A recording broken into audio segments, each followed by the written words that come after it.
Chinnaya vs. Ramayya, 1882, Understanding Consideration in Contracts. Welcome back to our legal analysis series. Today, we're diving into an interesting case in contract law, Chinnaya vs. Ramayya, 1882. We will break it down step by step using the IRAC method: issue, rule, application, and conclusion. If you're new here, don't forget to subscribe for more case law breakdowns. Now, let's begin. 1. What is the issue, in this case law?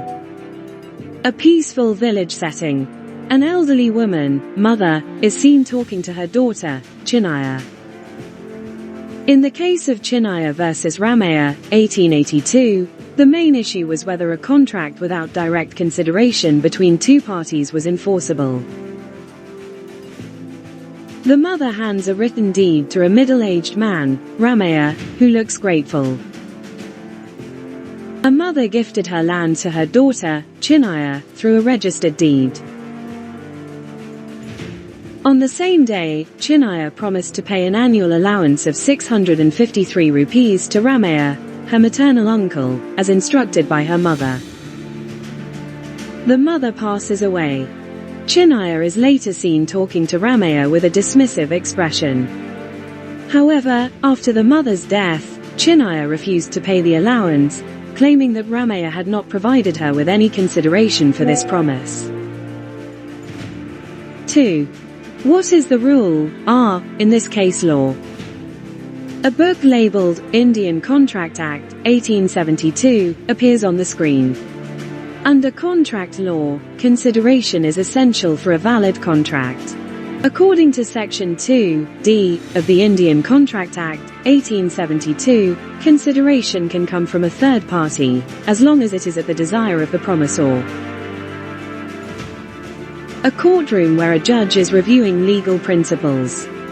The legal question was whether Chinnaya's promise was enforceable despite Ramayya not directly giving her any consideration. 3. What is the application, in this case law? The courtroom. Ramayya stands before the judge, presenting his argument.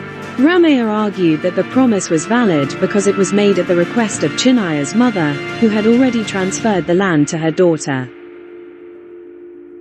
Chinnaya looks defiant as her lawyer presents her defense. Chinnaya, on the other hand, argued that since Ramayya himself had not given her anything in return, the agreement was void due to a lack of direct consideration. The judge, after listening to both sides, delivers the verdict. The court ruled in favor of Ramayya, stating that consideration need not always flow directly from the promisee. Since Chinnaya's promise was made at the desire of her mother, and the mother had already provided consideration by gifting the land, the contract was legally binding. 4. What is the conclusion, in this case law? Ramayya receives the payment from Chinnaya, who looks resigned but respectful. The case of Chinnaya vs. Ramayya, 1882, established that consideration can be given by a third party, as long as it is at the premise's request.